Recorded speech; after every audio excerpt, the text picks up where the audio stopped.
se rapprochait du moment de la discussion, et plus mon cœur s'est mis à battre vite. J'espère qu'il y a des cardiologues dans la salle. Ça peut toujours être utile. Si Mazouz a introduit tout à l'heure la discussion, et si Nizar Baraka nous a donné une vision globale, a tracé les grandes lignes de ce qu'on pourrait appeler le Maroc, Santé Maroc 2030, aborder la question de l'équité, des moyens, de la souveraineté. Ce premier panel, on va s'arrêter sur la question de la soutenabilité humaine et financière de notre système de santé, c'est-à-dire au fond les moyens dont on aura besoin pour pouvoir gérer une architecture sanitaire qui soit digne des citoyens pour aujourd'hui et pour demain. Je vais demander aux panélistes de venir me rejoindre. Madame Raja Arzadi, professeure en chirurgie, cancérologue, ancien membre du NMD. Où vous voulez, chère madame. Monsieur Khaled Diallo, président de l'Alliance des médecins esserladiens, directeur général de l'AMAN. Monsieur Hassan Boubrek, directeur général de la CNSS. Professeur Khalid Tabi, chef de service en chirurgical à l'hôpital de Nouroucht. Docteur Mohamed Mounjar, j'ai envie de dire qu'on ne présente plus, et qui a fondé. Mais vous avez tellement d'autres diplômes que, voilà, vous dirigez un groupe de cliniques privées spécialisées dans les maladies lourdes. Moi, je vais venir m'asseoir à côté de vous. Alors, c'est très simple. Je vais vous dire les choses très clairement.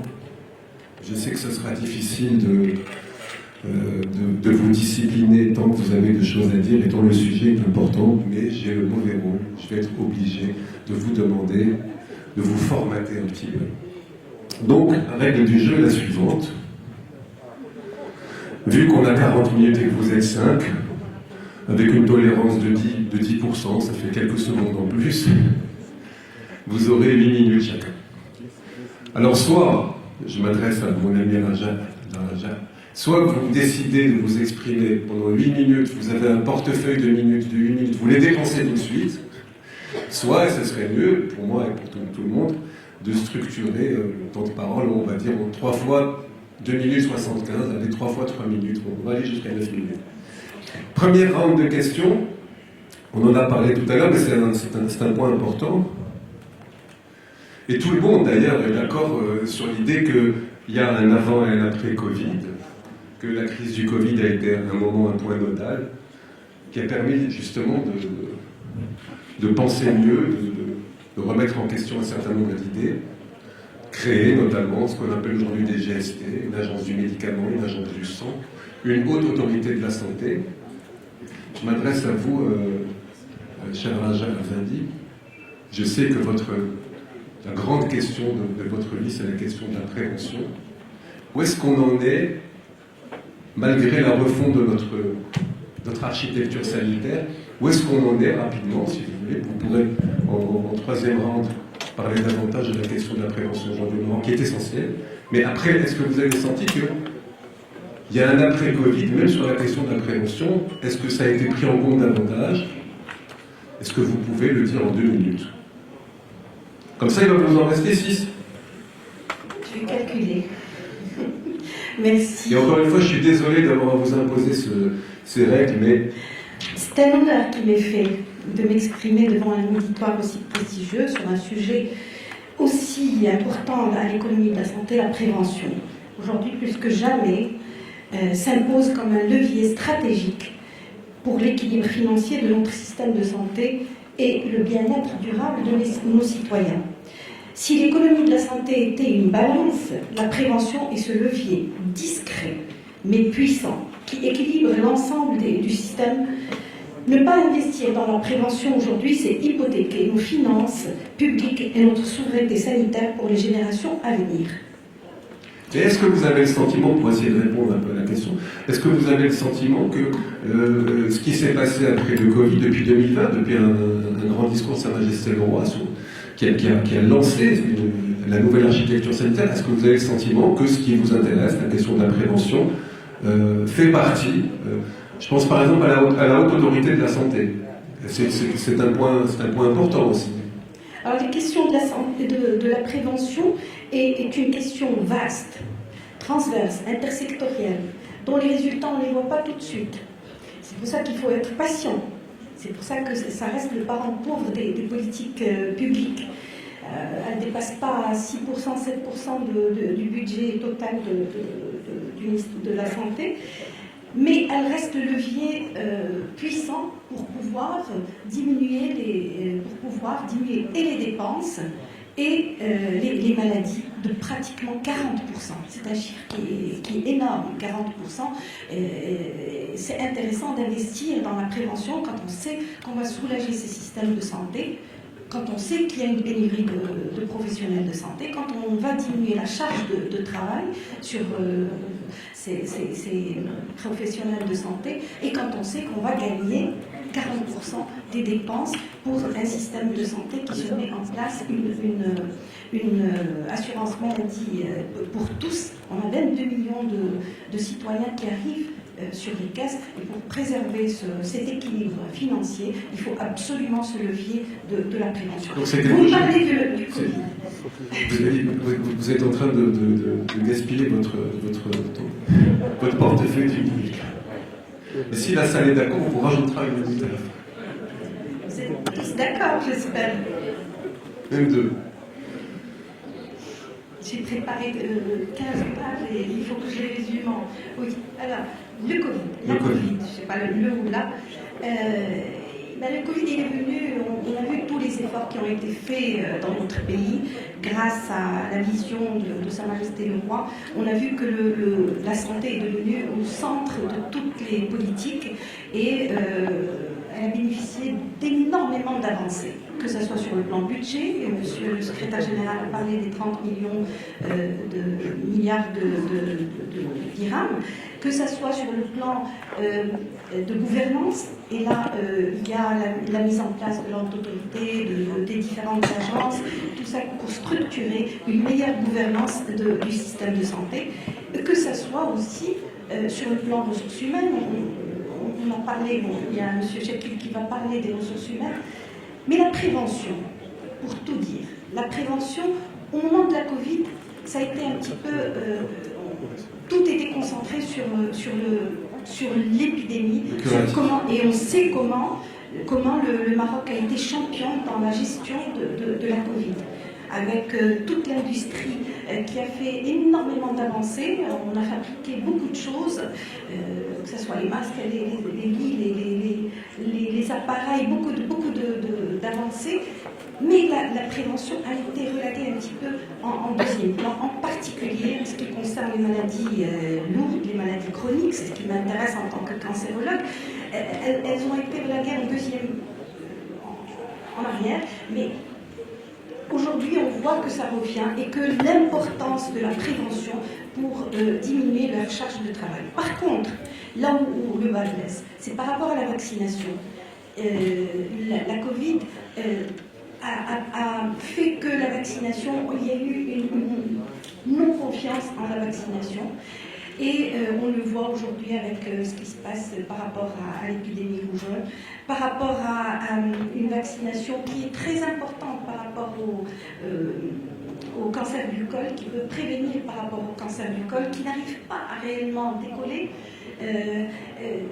Et donc, on voit que la Covid a un petit peu laissé de côté la prévention pour des maladies lourdes, pour être champion dans la gestion des maladies infectieuses. Et aujourd'hui, le Maroc est bien outillé pour pouvoir faire face à d'éventuelles pandémies, parce qu'elles arriveront. Je ne suis pas pessimiste, mais elles pourraient encore arriver. Sid Hello, directeur général de l'ANAM, président de l'Alliance des Stratèges. J'avais envie de vous poser la question, l'après-Covid, la refonte tout notre système, cette nouvelle vision, elle a eu pour effet aussi la création de ce qu'on appelle les GST, des groupements sanitaires territoriaux.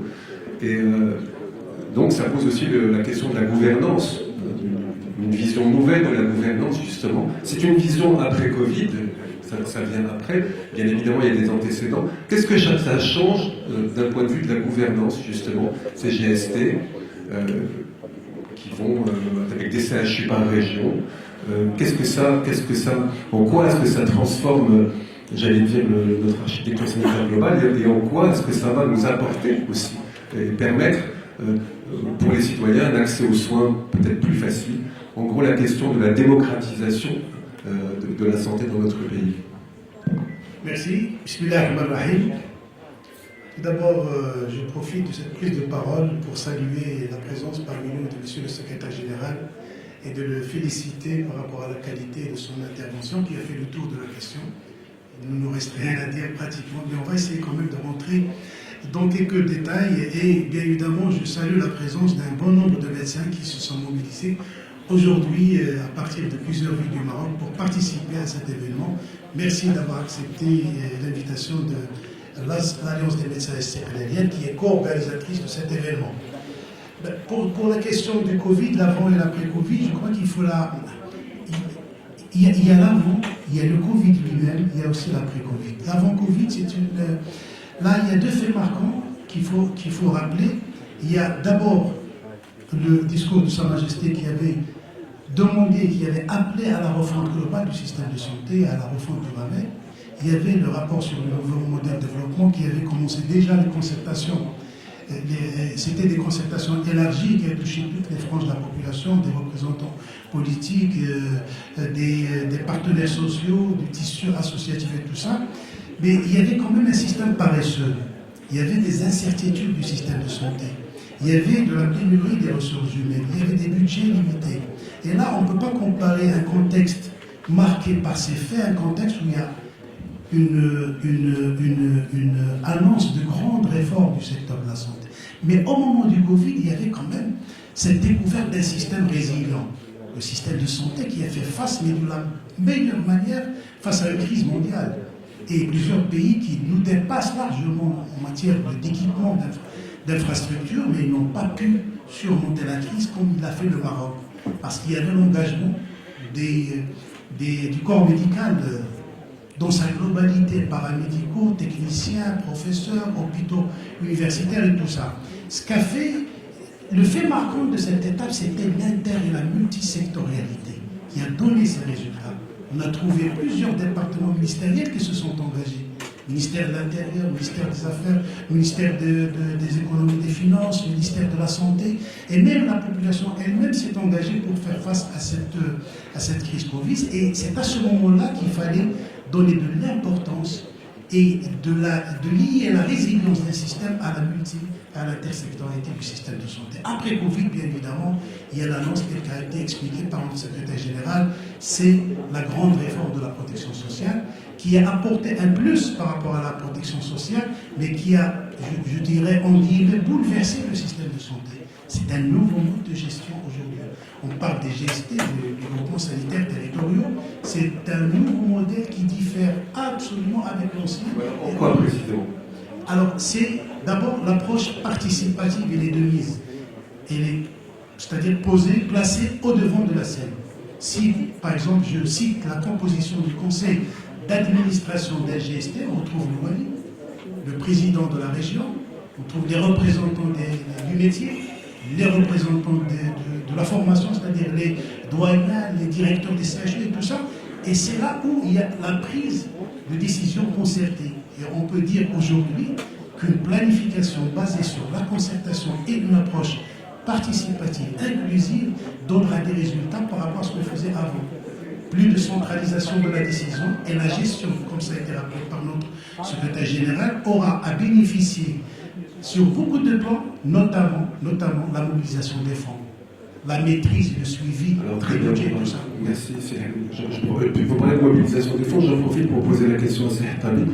Un CHU, c'est un centre de soins, de formation et de recherche. Vu la nouvelle configuration, comment va s'organiser justement le financement des CHU, notamment en termes de formation et de recherche? Est-ce que ça change quelque chose? Est-ce que vous êtes plutôt optimiste? Est-ce que vous pensez qu'il y a un défi à relever, et lequel? Merci pour l'invitation. Je suis très heureux d'être parmi cette honorable assistance. Concernant votre question, le changement, la refonte du système de santé qui va vers les groupements sanitaires territoriaux, ces groupements sanitaires territoriaux, ils vont avoir une autonomie financière et morale. Et donc cette autonomie financière doit être assurée pendant 5 ans en collaboration avec la subvention de l'État, et par la suite, il va être une autonomie entière.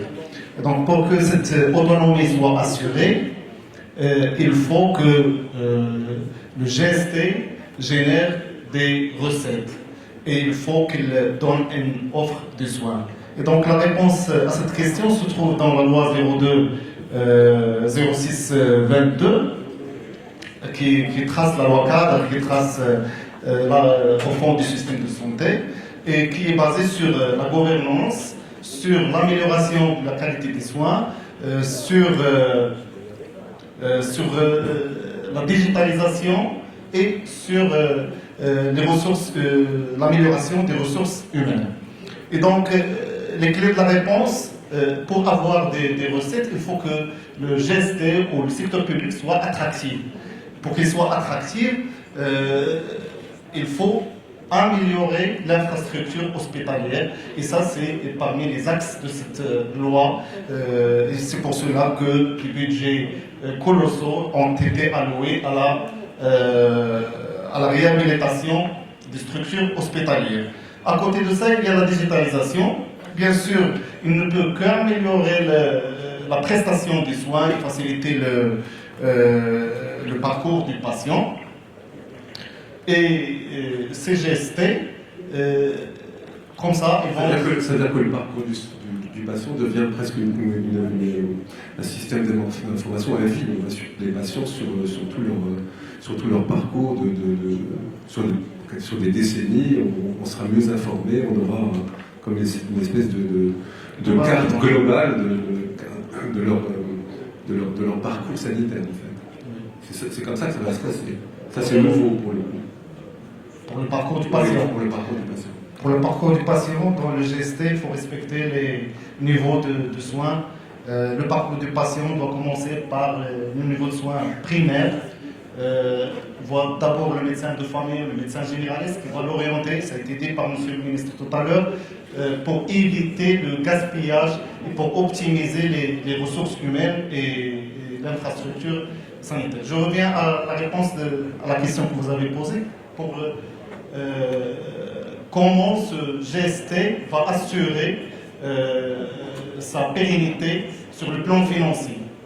Sur le soin, la formation, la recherche. D'abord, sur le plan financier, il faut que la qualité des soins prodigués doivent être de bonne qualité pour qu'elle soit attractive. Deuxièmement, il faut revoir, et ça a été dit, concernant la tarification nationale de référence, il faut la revoir dans le sens à ce qu'il soit compatible avec les soins prodigués. Ça, d'une part, pour tous les secteurs, que ce soit le secteur privé ou le secteur public, et plus précisément pour le secteur public, parce que, je donne l'exemple, le cas opératoire, il est compté à 15 dirhams pour le secteur public et à 22,5 dirhams pour le secteur privé. Donc, si cette différence persiste, le secteur public aura du mal à assurer des recettes convenables pour s'en sortir. Deuxièmement, la nomenclature des actes. Il y a pratiquement plus que 700 actes médicaux qui ne sont pas notifiés. Il y a aussi plus que 700 médicaments qui ne sont pas notifiés. Il faut faire des efforts là-dessus pour qu'il n'y aura pas de fuite, il n'y aura pas de perte pour ces structures publiques qui devraient assurer leur autonomie financière. Aussi, il faut revoir les conventions avec les assurances et les organismes de sécurité sanitaire. Je donne l'exemple des forfaits, comme les forfaits de réanimation, par exemple. C'est 3000 dirhams, n'importe la consommation du patient. Ça ne peut pas aller comme ça. Et la crise Covid a montré tout ça. Et cette disproportion entre les les forfaits et les soins prodigués. Donc, mais concrètement, sur la question, par exemple, de la fonction d'un CHU, après on donnera la parole aux autres, d'un CHU, sur la question de la recherche. Comment on finance la recherche, désormais, dans le cadre de la refonte du système? Dans les GST, monsieur le ministre est là, il peut me corriger si je me trompe. Dans les GST, il n'y aura plus de centres hospitaliers universitaires. Il va y avoir des hôpitaux universitaires qui sont sous la tutelle du GST. Et donc, ces hôpitaux, et tout le GST, parmi ses fonctions, il y a la formation, il y a l'innovation, il y a la recherche. Parce que la question du public, elle a été posée tout à l'heure par Sinisa Mbaraka. La question du public, elle est fondamentale. On a besoin d'un secteur public fort. La recherche, elle est née dans le public, et c'est normal. Donc, de ce point de vue-là, mais on y reviendra. Sinja, vous êtes au fond, mais on vous voit quand même. Vous dirigez un groupe de cliniques privées spécialisées dans les pathologies lourdes. Ça veut dire aussi des investissements extrêmement lourds. Et il est vrai que la crise du Covid a montré qu'on avait besoin aussi de moyens en termes de réanimation notamment.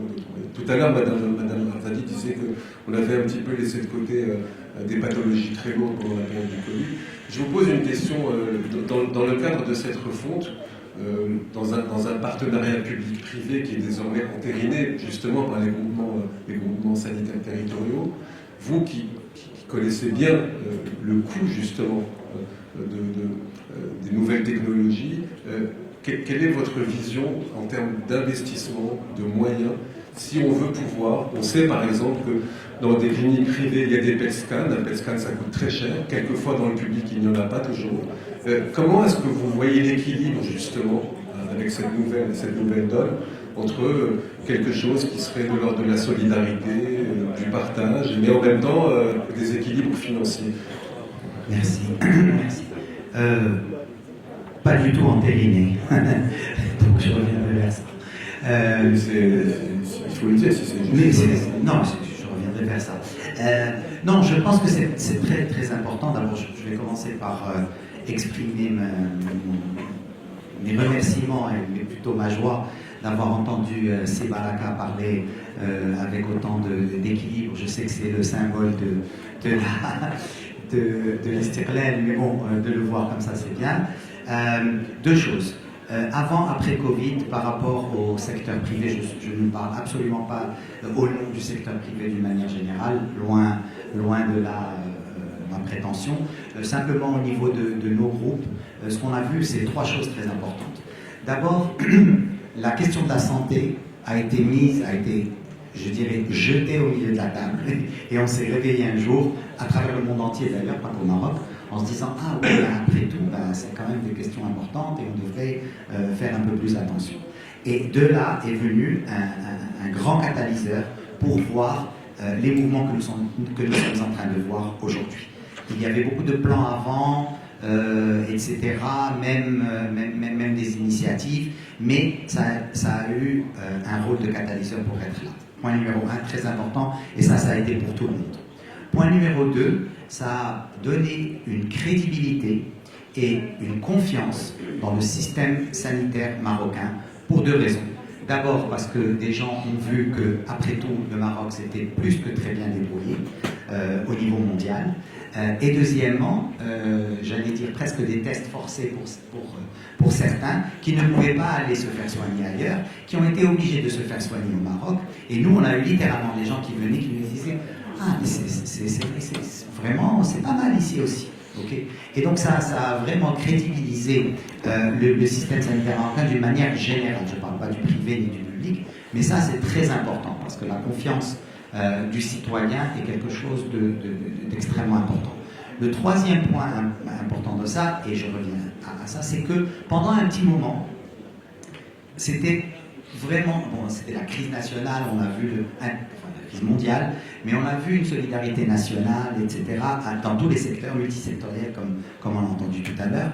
Mais il y a eu un moment de vrai partage et de vraie collaboration et solidarité entre le public et le privé. Et je dirais même plus, il y a eu un moment d'effacement des frontières entre le public et le privé. Et c'est là disons, mon grand combat, c'est de continuer de parler du public, du privé, au lieu de parler simplement du système sanitaire marocain. Et c'est pour ça que, quand j'ai écouté M. Baraka tout à l'heure, qui disait, très bien, il faut qu'on fasse une cartographie qui inclut le privé, il faut qu'on fasse une mise en commun des moyens qui inclut le privé, etc.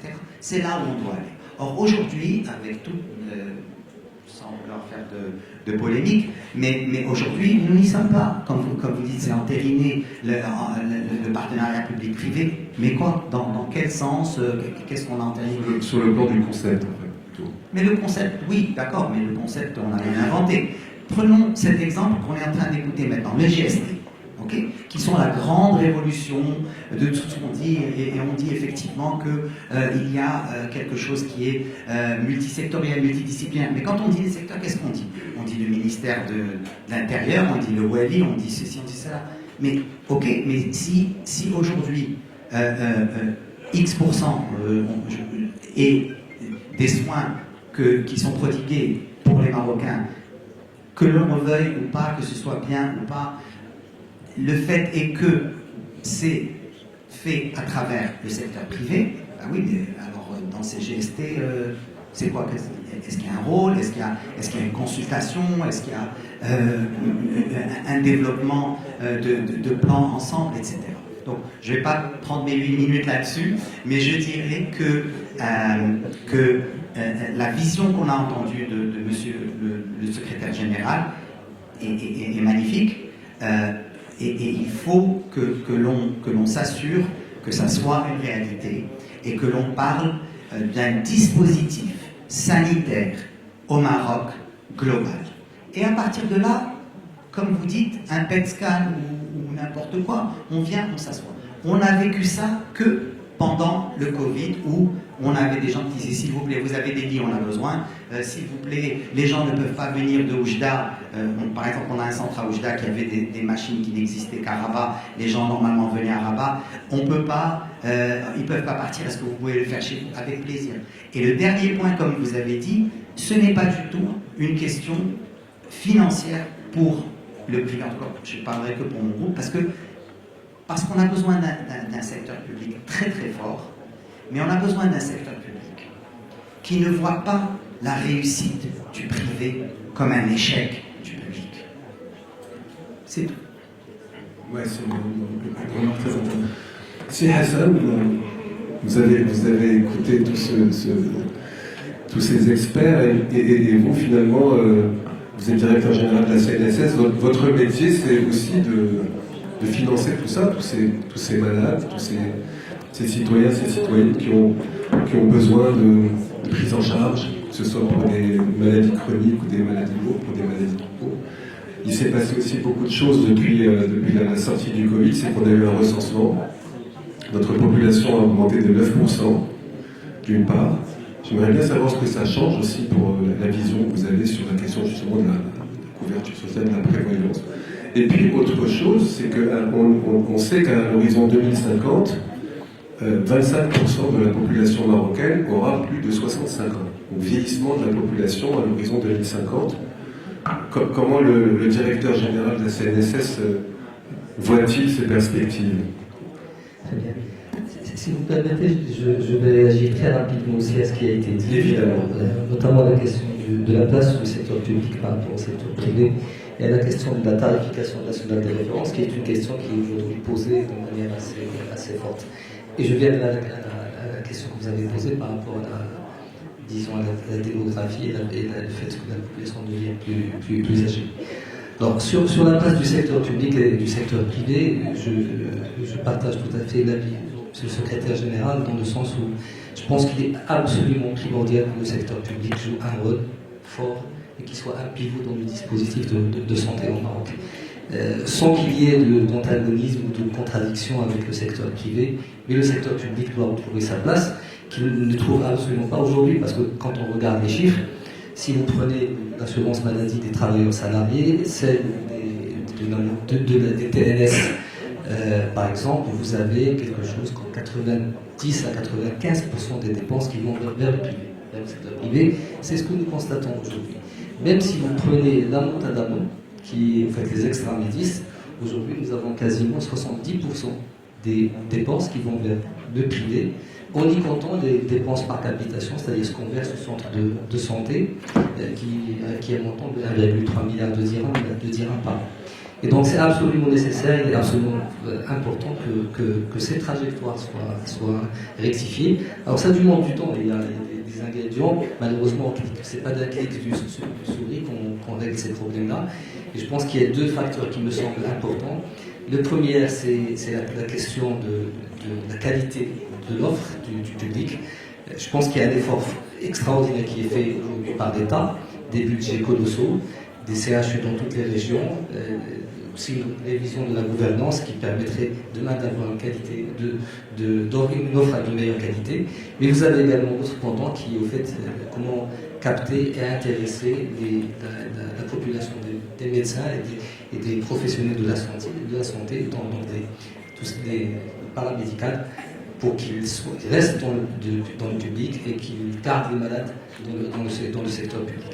Je pense que ces deux questions-là, aujourd'hui, elles sont adressées, parce qu'il y a des projets aussi sur cette question d'intéressement des populations, enfin des professionnels de la santé dans le secteur public, mais ça demande du temps pour qu'on puisse voir des éléments importants.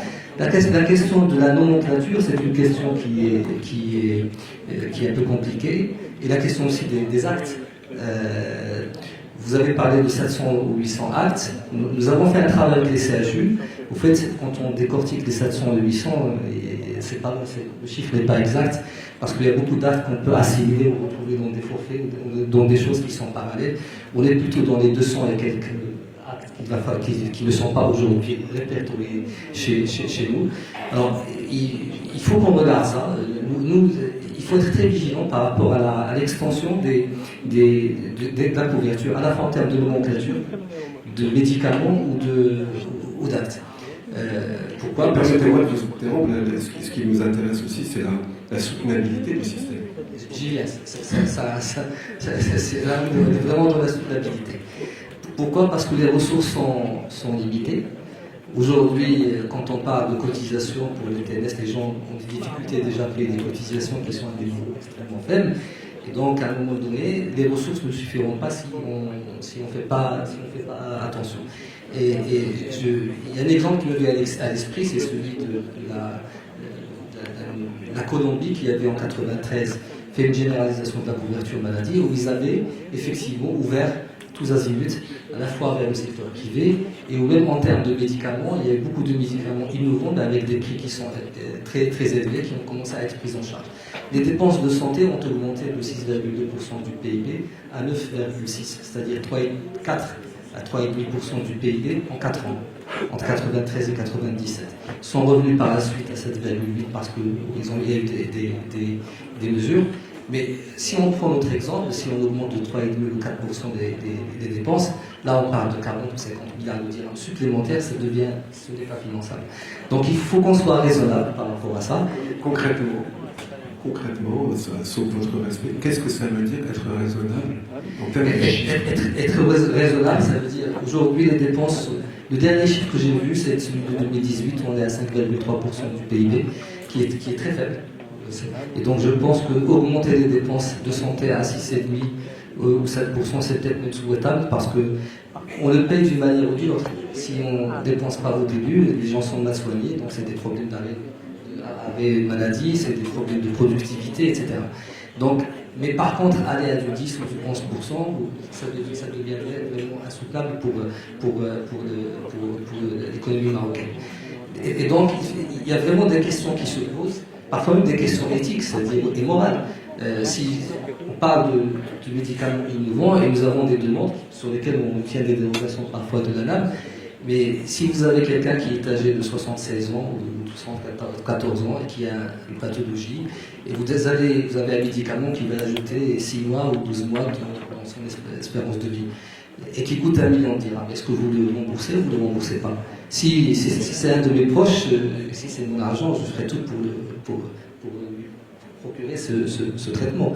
Mais la connectivité et l'assurance maladie, c'est des questions vraiment fondamentales qu'il faut voir. Si vous avez un axe qui est invasif, mais qui coûte pas cher, et un axe qui n'est pas invasif mais qui coûte excessivement cher, le TAVI par exemple pour la cardiologie, qu'est-ce que vous faites?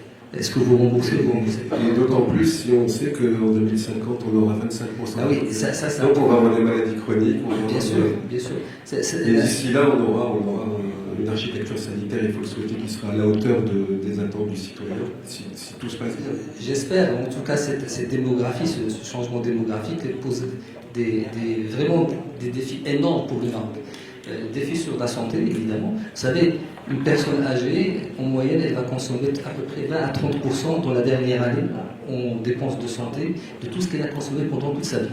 Pendant les 70 ans, en une année, c'est le tiers pratiquement de ce qu'elle a consommé pendant toute sa vie. Et donc vous voyez ce qui nous attend un petit peu par rapport à ces questions-là. Ça pose aussi le problème dans un autre domaine de la croissance, parce que si vous avez des personnes âgées, moins de personnes qui rentrent sur le marché du travail, donc vous avez même un problème de croissance. Donc c'est des questions qu'il va falloir anticiper et demander maintenant et travailler sur cela. La prévention, par exemple, dans le domaine de la santé, la prise en charge précoce sont des éléments qui nous semblent extraordinairement importants. On va faire un dernier ordre, puisqu'on vous a octroyé 2 ou 3 minutes de plus. Ça va être la chance quand même. Et rapidement, à chacun de vous, je vais demander en quelques mots-clés, à partir de la vision qui est la vôtre, de votre expertise, de votre expérience, de vos fonctions actuelles, quels sont pour chacun de vous non pas la recette miracle, mais les termes que vous choisiriez pour nous donner, comment dirais-je, les moyens d'une soutenabilité réaliste et aussi bien financière qu'humaine. Qu'est-ce qui vous semble à court, moyen et long terme devant être fait pour que justement on puisse financer, parce qu'en fait les 2 questions c'est le financement et la gouvernance, hein, si on devait résumer tout ça rapidement. Je vais commencer par Sinja. D'accord. Ce qui vous permettra peut-être de compléter votre propos. Oui, non, merci beaucoup.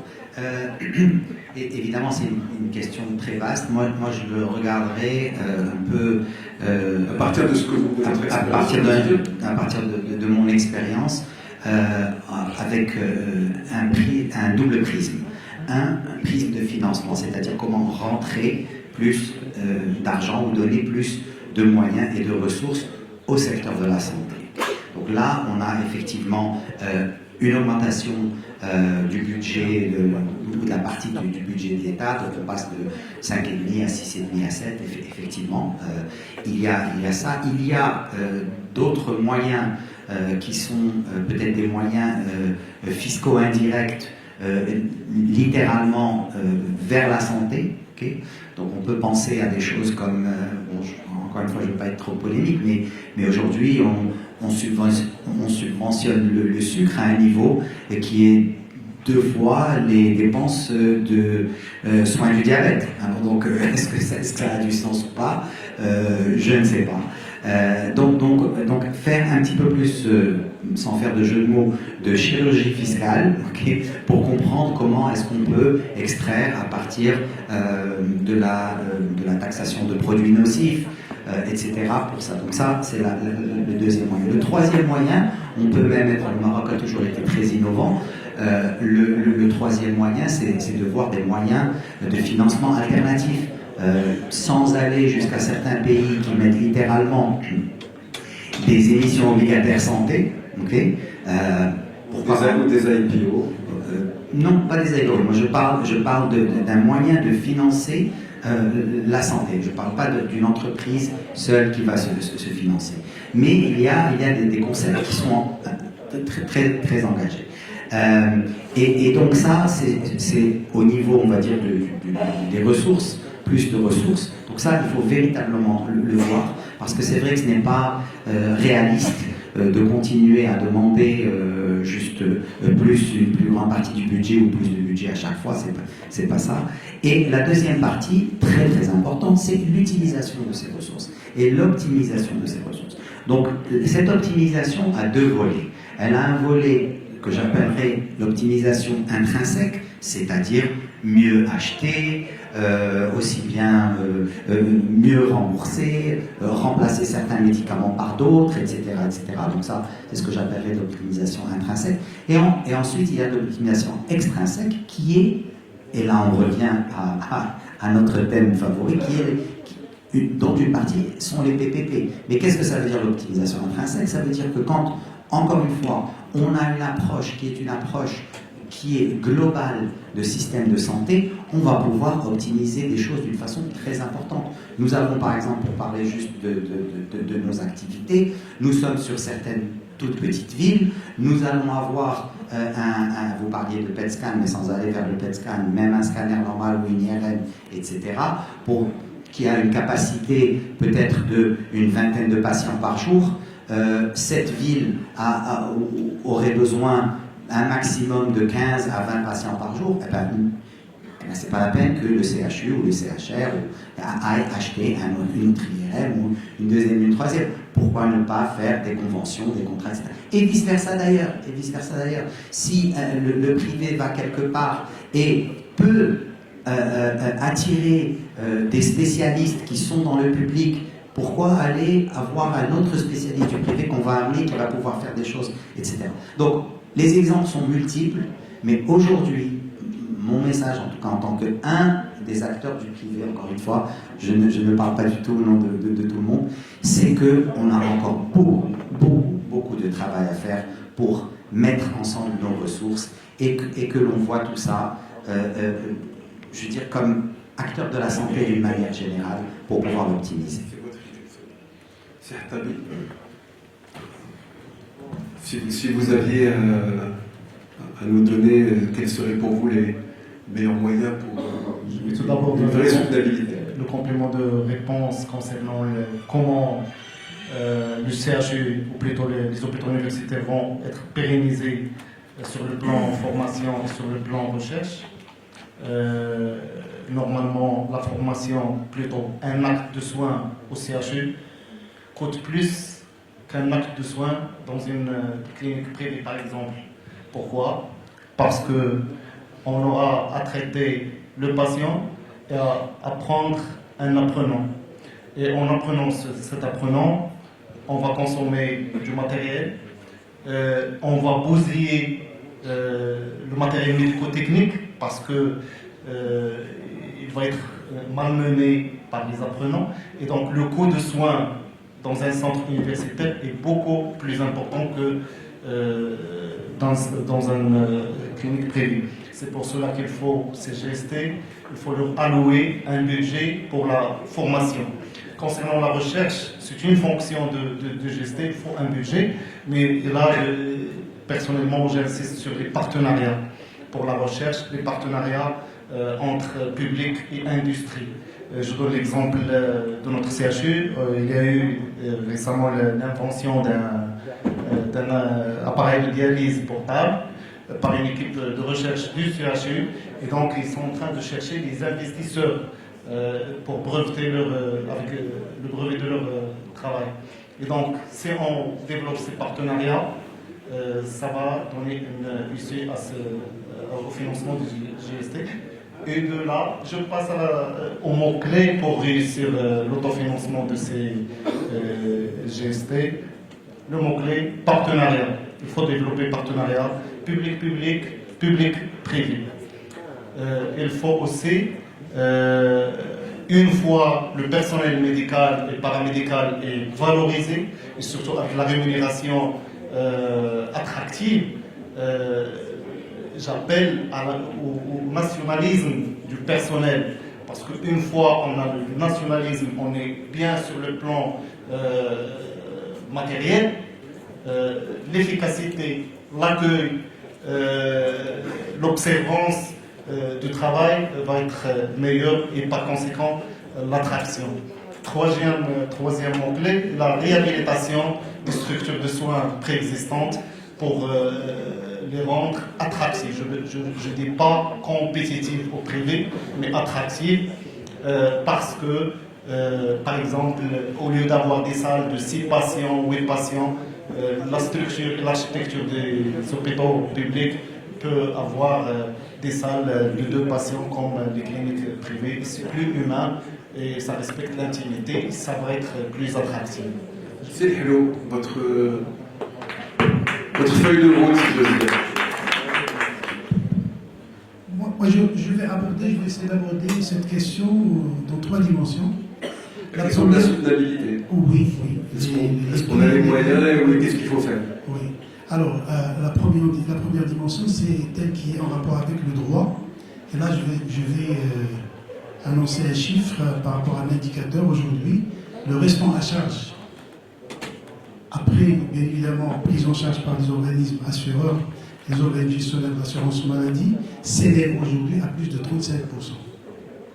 Ça veut dire que même si une personne est assurée, sur la base de ses frais engagés, il ne reçoit que moins de 65% de remboursement. Et là, c'est un problème très important qui témoigne d'abord de l'efficacité des systèmes mis en place, mais aussi des efforts attendus. Là, il faut quand même aller chercher là où il faut trouver des solutions pour améliorer ce restant à charge qui est très excessif et qui devient aujourd'hui insupportable vu l'évolution de la technologie, l'évolution du coût de prise en charge. Et là, il y a des mesures qu'il faut prendre et je fais appel à l'intelligence de CSR par rapport à ce point parce que déjà, il faut intégrer les médicaments qui ne sont pas aujourd'hui remboursables. Il faut intégrer dans le cadre de la Convention nationale le remboursement de certaines prestations coûteuses qui ne sont pas aujourd'hui remboursables. Ils sont remboursables que sur la base d'une dérogation que je signe moi-même. Par exemple, le TAVI passe par plusieurs étapes d'analyse, etc., pour prise de décision. Donc ça, c'est la dimension en rapport avec le restant à charge et cette accessibilité qui devient de plus en plus difficile. Deuxième dimension, c'est celle en rapport avec cette transition démographique et épidémiologique que connaît le Maroc.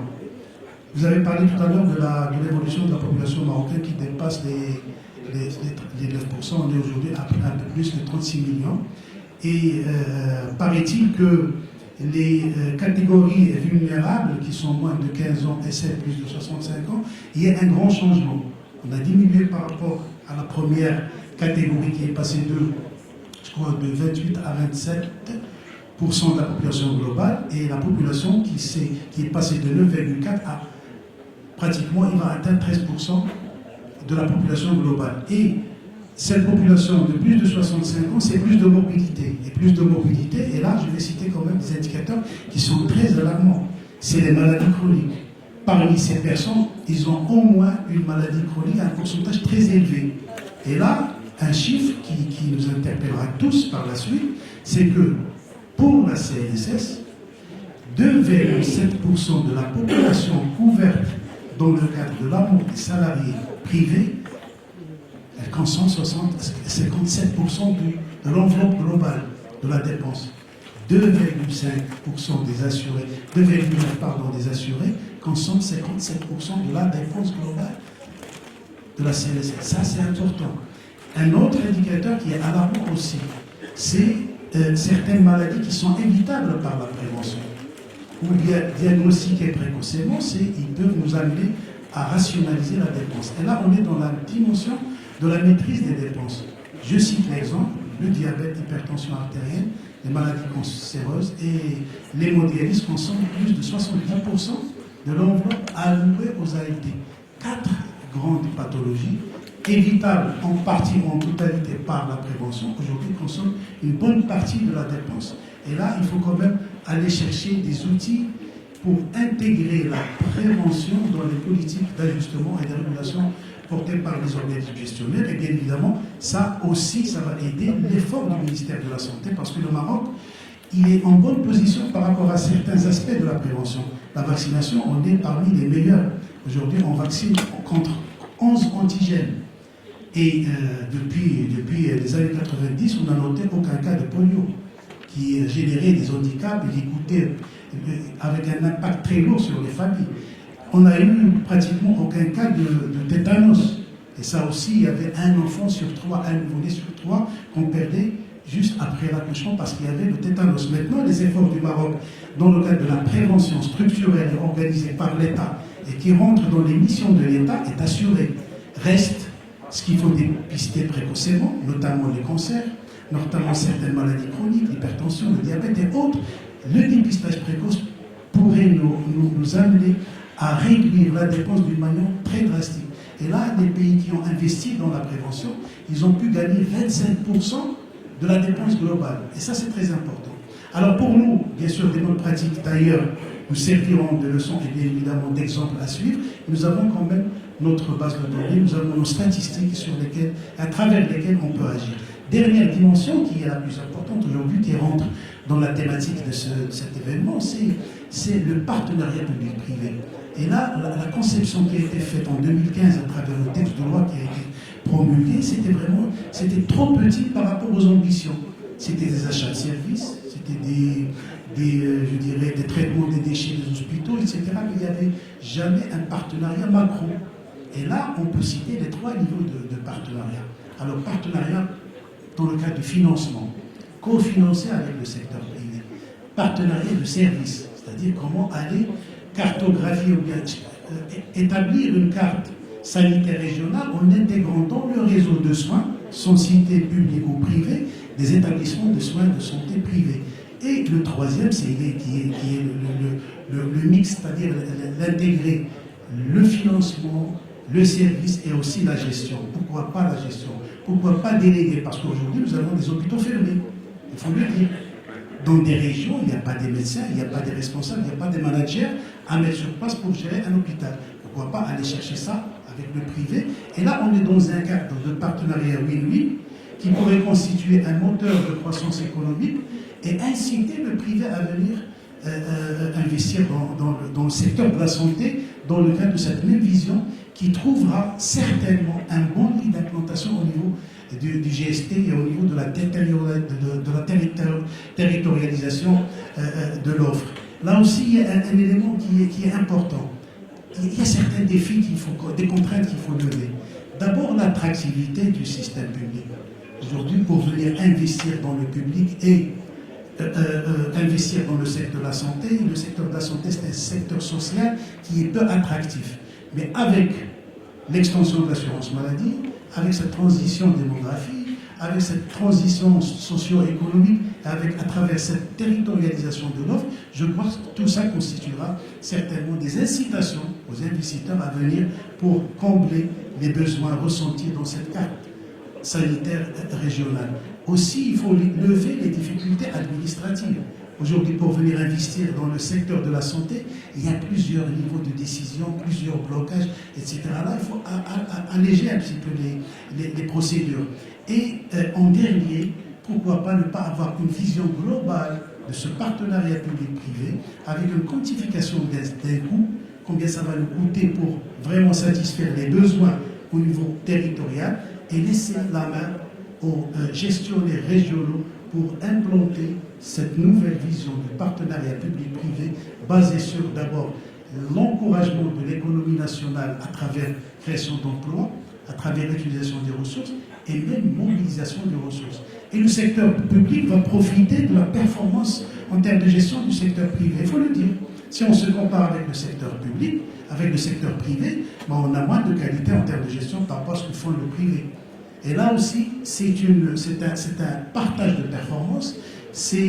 On peut utiliser carrément les bonnes et les meilleures expériences du privé et d'ailleurs le retour d'expérience dans d'autres pays. Et le Maroc, certainement aura beaucoup à gagner dans le sens où il pourra vraiment implanter ce partenariat public-privé qui s'impose aujourd'hui. Parce qu'on n'a pas les budgets nécessaires pour combler et satisfaire toute l'offre sur le territoire. Et d'ailleurs, ça a été bien expliqué par le secrétaire général. Très bien, merci. Vous allez nous parler de prévention. Allez-y. C'est le levier puissant. Vous disiez tout à l'heure qu'on pourrait économiser 40% des dépenses. Tout à fait. Est-ce que vous pouvez essayer de nous expliquer pourquoi c'est 40% des dépenses? Je crois qu'à l'unanimité, le constat est là. Oui. Il y a une croissance exponentielle des maladies.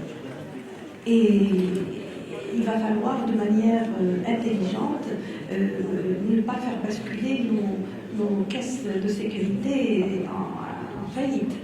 Donc il faut trouver absolument cet équilibre pour qu'il y ait moins de dépenses Et le levier qui me semble, évidemment, comme l'a dit Sergio, il y a des leviers importants pour les systèmes de santé. Les ressources humaines et la prévention. Les ressources humaines, quand on les forme bien, quand on forme, on en parlera pour le deuxième, je vais pas, mais la formation continue, on va gagner. On va gagner parce qu'il y aura moins de complications et il y aura moins de dépenses. La prévention, le chiffre de 40% est énorme. Je vais vous donner un exemple parce qu'on est dans un public d'économistes, les chiffres parlent et le cancer du sein, celui que je connais le mieux, quand on investit dans la prévention, une mammographie de dépistage, c'est 1000 dirhams à peu près. Si on doit traiter un cancer du sein et un cancer du sein avancé, ça peut aller au-delà des 300 000 dirhams. Donc on voit le chiffre, alors que s'il est traité à un stade précoce, il coûterait même pas le tiers de ce chiffre. Donc on voit que la prévention, c'est d'abord une volonté politique. Il faut qu'il y ait une volonté politique pour la mettre en place. Il faut qu'il y ait une communication fluide, adaptée, une communication fluide, adaptée et continue dans tous les milieux. Je veux dire le rural, l'urbain, pour tous les âges, une communication adaptée pour tous les âges. Parce qu'il s'agit de faire la prévention depuis l'enfance, depuis la femme enceinte, l'enfance, l'adulte au travail et le troisième âge. On parle de plus de 25% qui vont arriver sur le marché à plus de 60 ans. Il y a une communication à faire adaptée pour cette population, à tout âge et à tous les milieux. Donc, avec une volonté politique, avec une communication continue, pas des... On voit par exemple pour le sein, on a le mois d'octobre. Le cancer du sein n'attend pas le mois d'octobre pour arriver.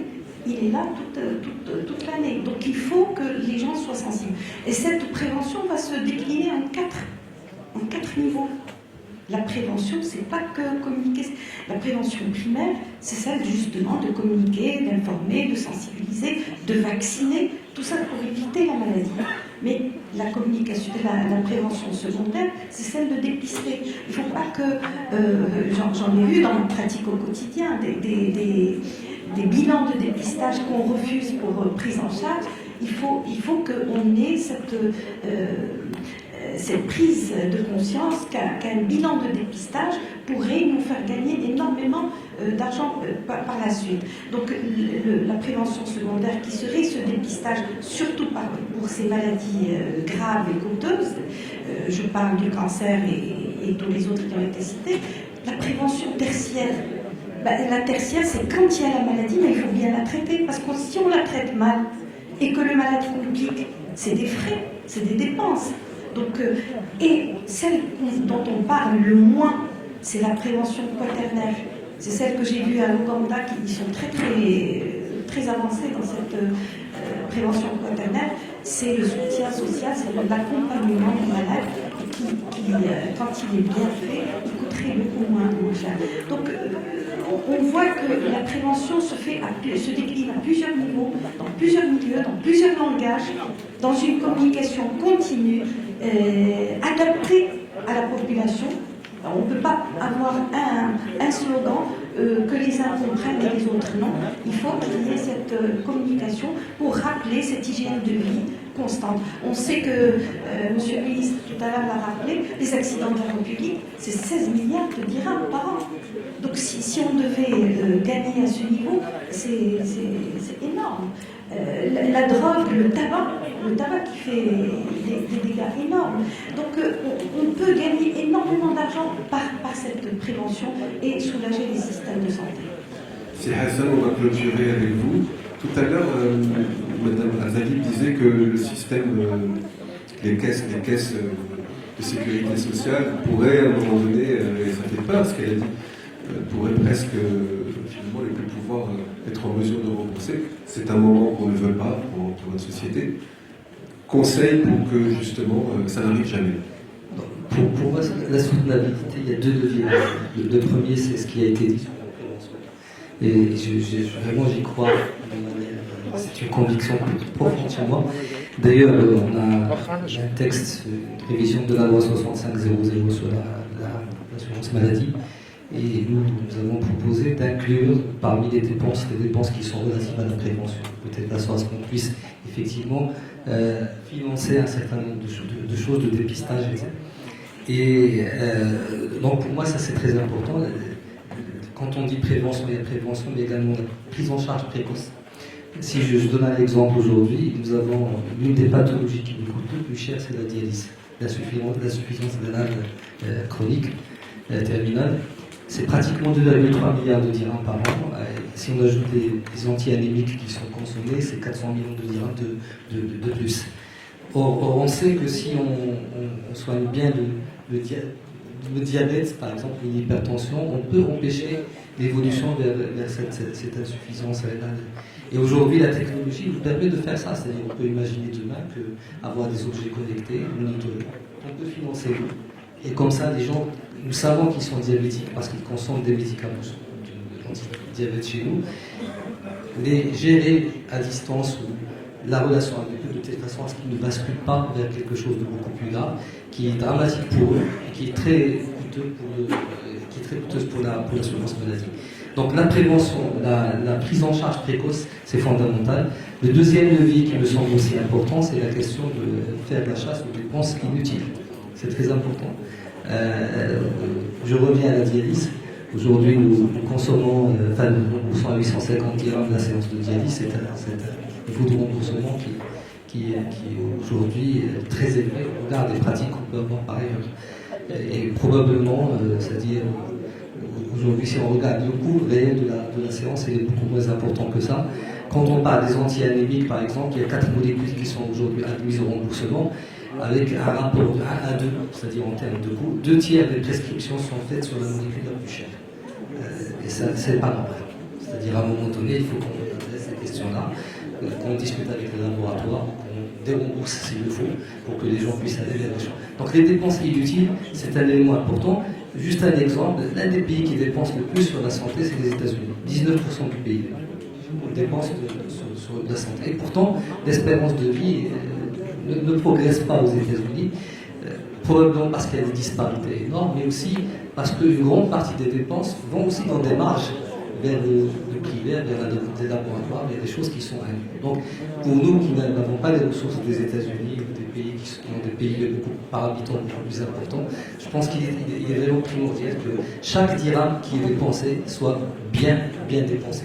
Et quand je parlais de la tarification nationale de référence, je ne suis pas contre le fait de mettre la consultation à 250 dirhams pour un spécialiste et à 150 dirhams pour un généraliste. Mais de l'autre côté, je ne peux pas rembourser des dispositifs dans le cadre de forfait cardiologique, des dispositifs dont le prix a baissé de moitié, parfois des 2 tiers, et continuer à les rembourser dans le cadre du même forfait. Je ne peux pas continuer à rembourser les anti-anémiques ou la dialyse au niveau où je le fais aujourd'hui. Et c'est cet équilibre qui est important. Faire la chasse aux dépenses inutiles. Chaque dirham dépensé doit être indiqué. Chaque dirham doit être très bien dépensé. Dernière chose, je ne sais pas, mais en réalité, on pense toujours à l'assurance maladie comme une branche qui est une branche à très court terme. On dit pourquoi faire des réserves, puisque le risque est immédiatement matérialisé. Et d'ailleurs, la plupart des prudentiels chez les assureurs ou ailleurs, je pense que la sécurité sociale, il faut la penser ailleurs, autrement. Il faut la penser dans le cadre de ces dynamiques qui sont de très long terme, notamment avec le vieillissement de la population. Et l'idée, par exemple, de dire est-ce qu'il ne faut pas avoir des fonds de réserve constitués pendant qu'on est encore jeune et qui serviront demain lorsque la population sera plus vieille, est-ce que ce n'est pas une idée qui vaut la peine d'être un peu explorée? Merci beaucoup. Non. Maintenant, 30 secondes. Parce que vous êtes le président de l'Alliance des médecins, sinon vous n'aurez pas le droit. Des dépistes. J'ajouterais un seul point par rapport à ces leviers vraiment qui pourraient nous permettre de voir un peu plus clair par rapport à la pérennité des régimes d'assurance maladie, mais aussi dans le système, c'est cette lutte contre la fraude. C'est important. C'est l'un des leviers principaux. Mais la fraude aujourd'hui, elle est en quelque sorte entre guillemets, je parle sous le contrôle de C. Hassan, elle est justifiée parce que la tarification aujourd'hui n'est pas juste. La tarification nationale de référence n'est pas juste. lorsqu'on fait le calcul aujourd'hui d'une prise en charge quand même qui est forfaitisée dans le cadre d'un forfait quelconque, on trouve que quand même ce que dépense aujourd'hui la clinique ou le médecin traitant dépasse largement ce qui est donné par les organismes assureurs.